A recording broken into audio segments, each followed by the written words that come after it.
Shalom Aleichem.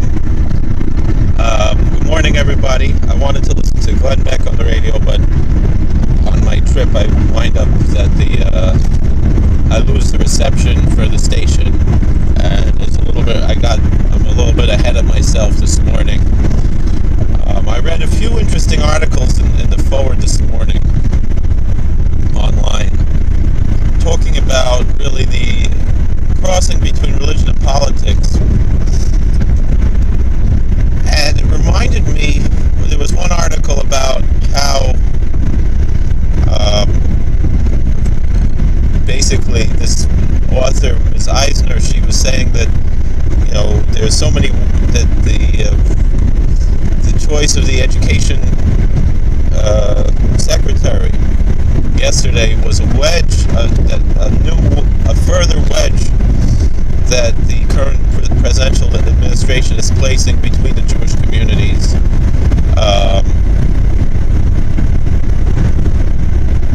And she said, that the Orthodox Jews have more in common with white evangelical Christians than they do with their fellow Jews.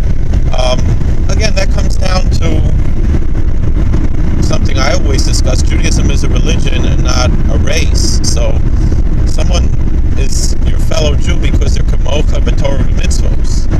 That's what Chazal say. That's what our sages say, that when it says love, you have to l'reach kamocha, love your fellow, your fellow as yourself. It means kamocha b'torah v'mitzvos. I heard that directly from Rabbi Victor Miller. I remember when I was in Bafra. Zechusi in Lane, a great tzaddik, Rabbi Victor Miller.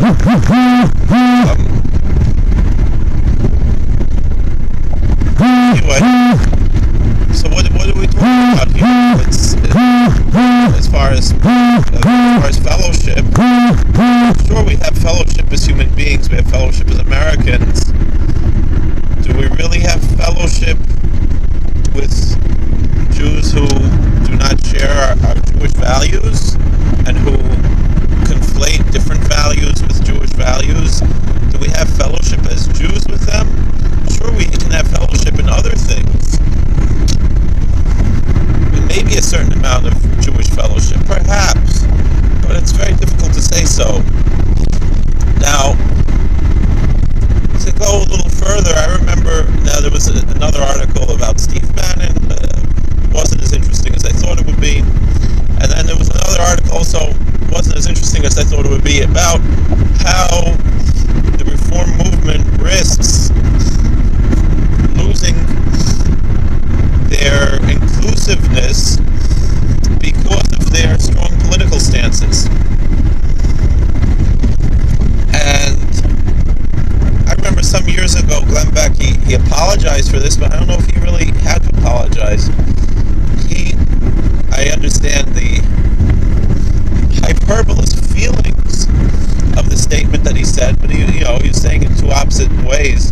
That he said that basically Reform Judaism could be compared, although on the opposite end of the spectrum, to politicized Islamism. This was before he wrote a book which kind of went in a different direction as far as that, but basically what he's saying is that just as jihadists have hijacked the religion of Islam, so too the reform and changed it for political purposes, so too the reform Jewish movement has hijacked Judaism and replaced it with a political movement. He apologized for that. I'm not sure, especially in light of current events, if that apology was warranted. Meaning, if the reform movement, I would love to see a reform movement that was apolitical. But it's really not so. They haven't earned that apology, for lack of a better sense. It's just that they're very good at lobbying people when they're offended at something to make a mountain out of a molehill, when really they're really guilty of it.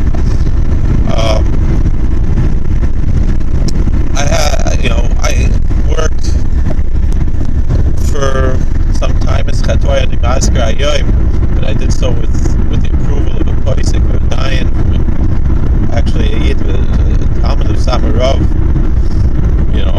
who told me I was doing the right thing. I received a position. Hashem placed me in a position for about a year where I worked, and perhaps it was for this reason, I don't know, where I worked as a rabbi in a synagogue that was egalitarian. They said that Friday night was the Reformed style. They didn't say Reformed, they said Reformed. And I went with that because, and the daytime was the conservative style. We also had an Orthodox minyan there occasionally, especially in the summer. It was a non-affiliated synagogue. We used an Orthodox siddur, which is called a conservative siddur. And the author of that, the translator of that siddur and commentator on that siddur actually was trying to make it be the non-denominational siddur. That, as he wrote in the introduction, that was Professor Birnbaum, who he was an alter bacher, a very interesting fellow. It's interesting, I mentioned to someone who I knew, whose father is a Rosh Yeshiva, someone who I know, and his father's Rosh Yeshiva in YU, and he said that Philip Birnbaum used to come to their house for Shabbos every week, and he said also he was on the Chaver Kadisha at his Tahara before his Levaya. Interesting history. This fellow is doing some work up here, lives part-time, most of the time actually, in our county. In any event,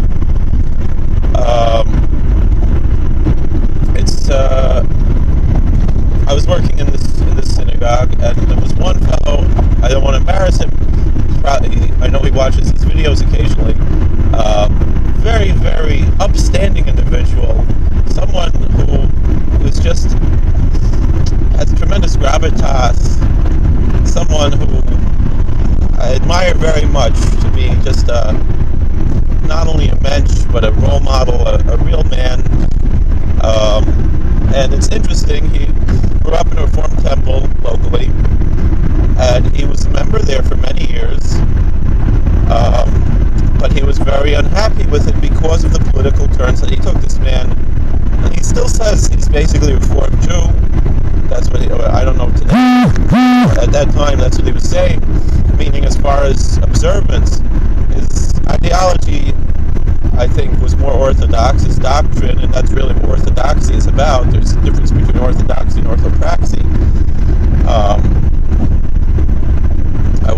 I personally would much rather see, my main problem with the Reform movement is their doctrine, particularly the doctrine of the resurrection, the issues of egalitarianism and, mechitza, things like that. Those are halachically controversial, and there are two sides to those questions. As far as practice, as far as outright violations of halacha, things like driving on Shabbos, well, we have plenty of Orthodox synagogues that have a large amount of their membership who are not orthoprax, but they pray in an Orthodox synagogue out of traditional reasons or out of actual orthodoxy, but they're not ready to take that step in their lives, different things like this, where they're simply not able to, for whatever reason. There are all kinds of different issues. Alright, you can ask the question, so maybe it's better just to stay home and pray than to get in the car. Yes, no, these are questions for bigger rabbis than me, and I've heard bigger rabbis than me take both sides of these questions, especially when it comes to questions of Chaye Shah, when it comes to Chal Shabbos Echos Kadei Lishmor Shabbosos Harbe, things like that. And where is someone going in their lives, things like that. In any event, this man, he couldn't feel comfortable anymore in the Reform movement. That's what he communicated. communicated to me because of, one, was their politicization, and two, was their stronger and stronger heresy. But more the political aspect, it would seem, because they get involved in things that shouldn't be there, So, he brought up a story, what I heard is very famous is that, I don't know, there was an Orthodox rabbi said, a woman belongs in the bima like an orange belongs in the Seder plate, which is rather neutral. There's nothing wrong with the orange being on the Seder plate. It's just kind of out of place, and that was his take on egalitarianism. This Orthodox rabbi, modern Orthodox rabbi,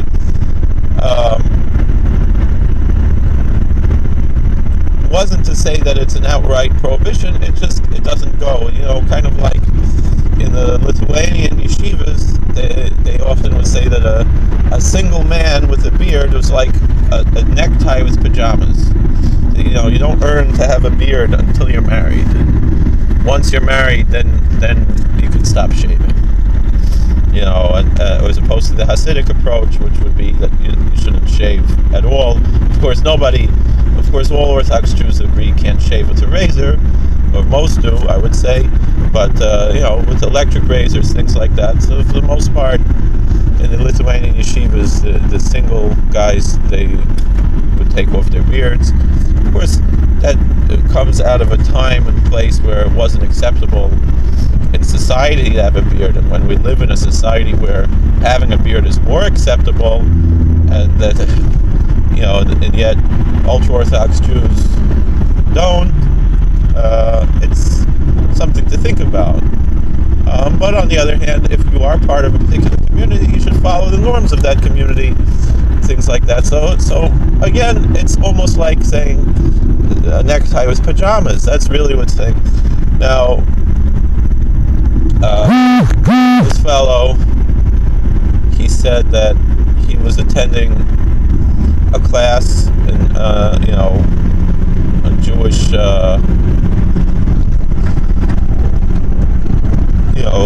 was a class before Passover at the Reformed Temple.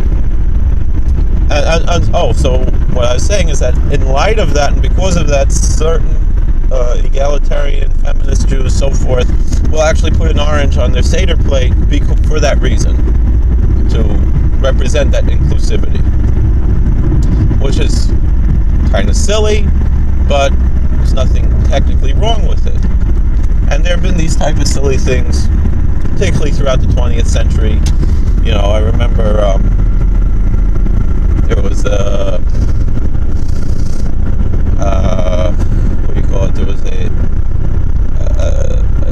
this was when I was in yeshiva in Israel. They told us a story about how they would maybe put an extra chair at the table at the Seder for the Russian Jews, or drink an extra cup of wine for the Russian Jews, or something like that. Certain people proposed such a thing at the Passover Seder, and how, this rabbi, was Rabbi Arlovsky, was saying, that's a historical curiosity. It's a very cute thing, but he pointed out that the Talmud says that if you accepted Torah, good, and if not, this will be a burial place, and it says that God held the mountain over them like a barrel. They're over on a barrel. And so he asked, why does it say like a barrel and not just like a mountain that would just crush them? And so he said that it's like a jar, like, you go to a museum and you see little curios in jars. And that's interesting, but it's not around anymore. And so too, because he says that the kfir was altar Shabbat Peh, we were forced not to accept the written Torah, but the oral Torah. The written Torah they were ready to accept, but the oral Torah they had to be forced. But then during the time of Purim, they accepted willingly again. Kimu v'kiblo Yehudim. So in any event,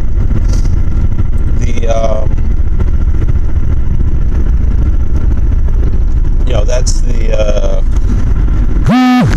is that these things are curios. There's maybe nothing actually wrong with them, but they're not going to last. Now, and people might make a big deal about it in one generation, but it's not going to go on to the next generation the way actual authentic Jewish traditions do. Now, this fellow, he said that he was at a class at a Reform temple, and they were talking about I'm saying this is something that often happens at Reform temples, and I had friends who were Reform rabbis. There was one friend of mine, when I was working at the synagogue, I consulted with a friend of mine, a Reform rabbi. He passed away, a very wonderful fellow, Ben Romer, who we were friendly with, and we got along very well. We weren't very close friends, but when I was a Rav in Richmond, and he was a rabbi in a Reform temple on the other side of the river,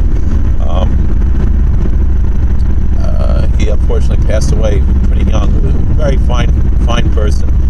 Of course, I didn't agree with all his politics and everything, but we got along. It was a pretty level-headed, even though it was interesting because he's a fairly liberal person. But then I remember he mentioned the conservative rabbi there.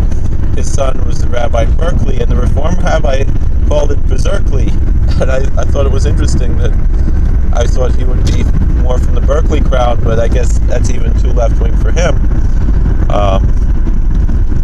Oliver Shalom. So anyway, and it's interesting, the local Chabad actually had a memorial for this Reform rabbi after he was nifter.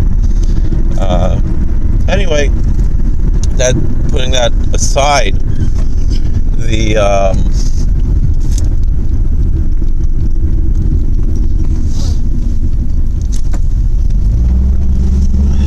what was I going to say?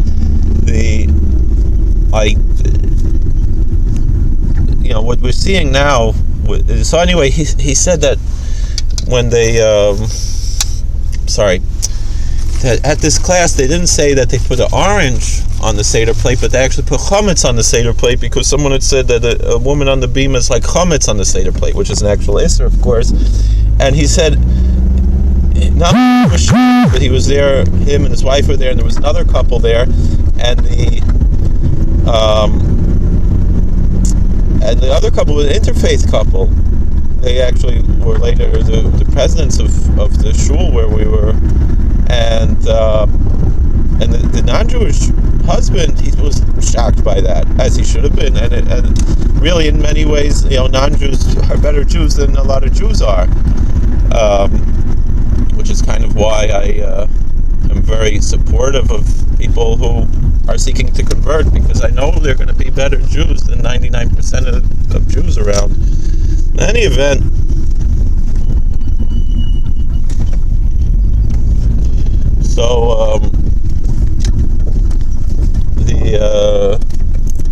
so this article, it was discussing how the head of the Republican Jewish Coalition is a Reform Jew, and he's very uncomfortable with how political the Reform movement is becoming.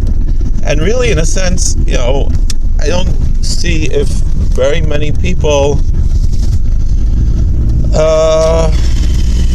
can really, who are not extreme left-wing politically, can really fit in a Reform temple these days. I mean, the Reform movement has always been a liberal movement, and there's always been liberal politics, but in those days when the RAC began, which is the Religious Action Committee of the Reform movement, which is basically the way to overcome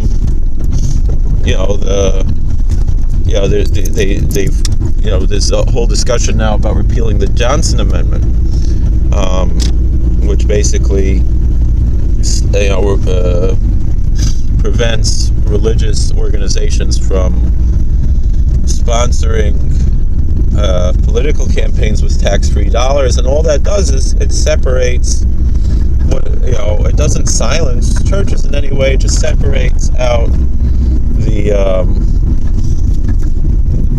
the non-profit aspect, they're both nonprofit, but the tax exempt aspect from the taxed aspect of a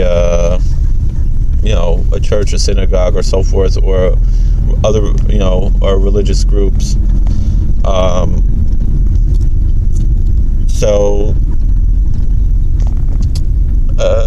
And really, my only worry about the repeal of the Johnson Amendment is, will then all religious organizations then therefore be taxed, which basically, when that happens, what you're doing is you're promoting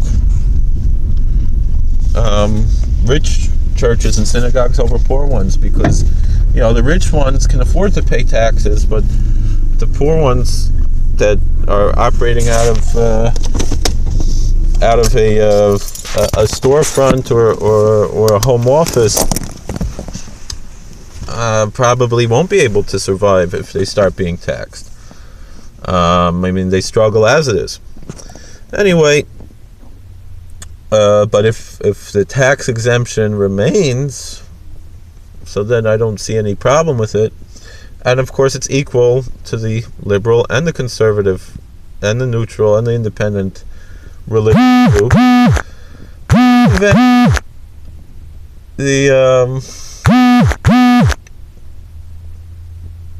the thing is, I don't see how Reform Jews can feel comfortable, who are not politically liberal, can feel comfortable in the Reform movement these days. And I would invite them to consider orthodoxy, even if you don't accept the ideas and values.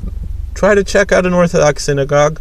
I would also suggest that independent rabbis, including Orthodox rabbis who perhaps have an outreach approach, should consider, it takes bravery on both sides, the bravery of the Reform Jews to try out even the conservative tend to be liberal, try out an Orthodox shul.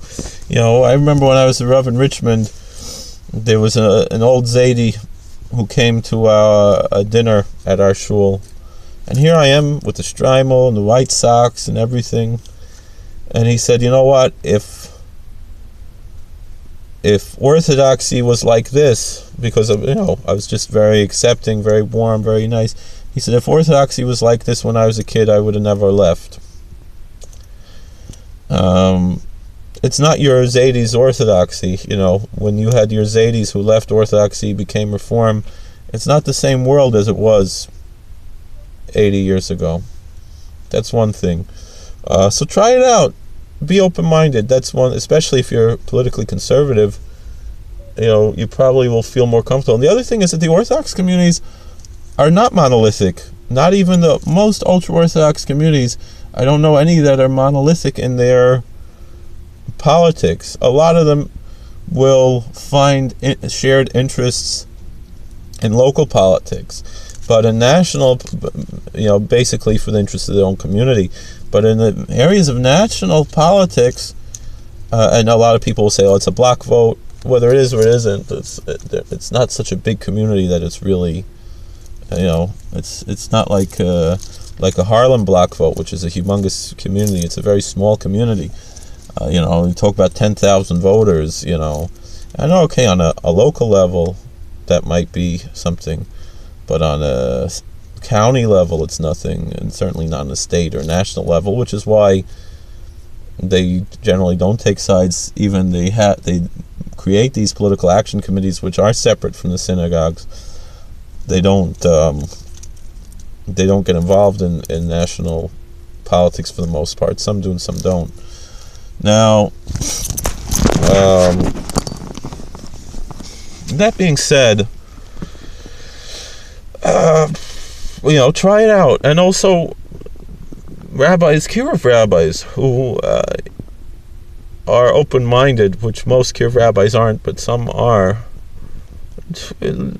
consider offering beginner services, which are more according to the style that Reform Jews are used to, reading in English, and there are even poskim who allow for these types of services, since everything's read in English, who allow meaning you'll get up, you'll daven an earlier minyan or something like that, and then you'll have a beginner service. I know they have like this in Lincoln Square Synagogue and other places.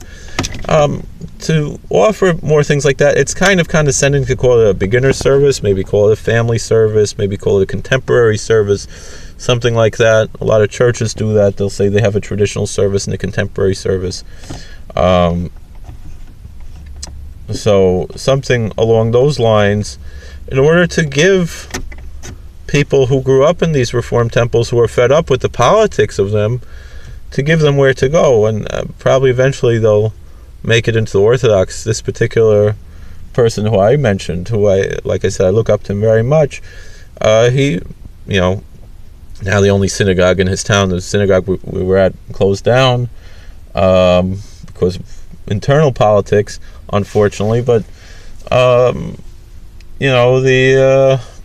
he wound up now at the Chabad, which, of course they don't like to use the label Orthodox, and maybe we should consider dropping these labels. These are not our tradition. We never call ourselves Orthodox. That's what they called us. That's their word they're putting on us, and now we use that word. We shouldn't use that word. A lot of the Gedolim will say we're not Orthodox Jews, we're Torah Jews, and things like that. And I like to use the word Hamish Shul, because it's like especially if it follows Orthodox standards in it, but it's laid back and you feel like you're like at home, which is how most of the ultra Orthodox shuls are. Hamish is a very nice term. It's a Yiddish term, but in any event, check it out. I mean, it's very just surprising to me, how politicized the Reform movement has gotten, to the point where it's not it's just I don't even know what it is. All right. Well, thank you for joining us. And this is not to put down Reform Jews. I have tremendous love, respect for Reform Jews. Even though we disagree in ideology, particularly the doctrine of the resurrection. That's the big stickler that I always had about the Reform movement was that they sit together, not they drive, not even that they give women aliyahs, have women rabbis. That doesn't bother me personally so much. Even when they added things to the Siddur to be egalitarian, it's foolish, because if you know anything about basic linguistics, which most people don't, the plural masculine is inclusive. It's neuter. It includes both masculine and feminine. So when we say Avoseinu, our fathers, it really means our ancestors. It doesn't. It mean you don't have to say Avoseinu v'Imoseinu. You don't have to say Avram, Yitzchak, and Yaakov, and Sarah, and Rivka, Rachel, and Leah. But that's not heresy. It's just a lack. It's just ignorance, really. But when they changed it to Mechayat Hakol, instead of Mechayat Mesim, instead of resurrects the dead, it means that he gives life to everything, or there's certain other Reform Siddurs changed to something else. That already crosses the line to heresy, and that's not that's something that I'm not comfortable with, because it becomes a different religion, really. I mean, but still I can have a certain amount of fellowship as just fellow Americans, fellow spiritual people, fellow religious people, fellow people of Jewish ancestry, even if we don't, but it really, then at that point it becomes a different religion, but still doesn't mean that we can't be together and love each other and be good neighbors and so forth. All right. Well, thank you for joining us. Sorry I spoke too long and rambled on about nothing. God bless. Please like, share, and subscribe.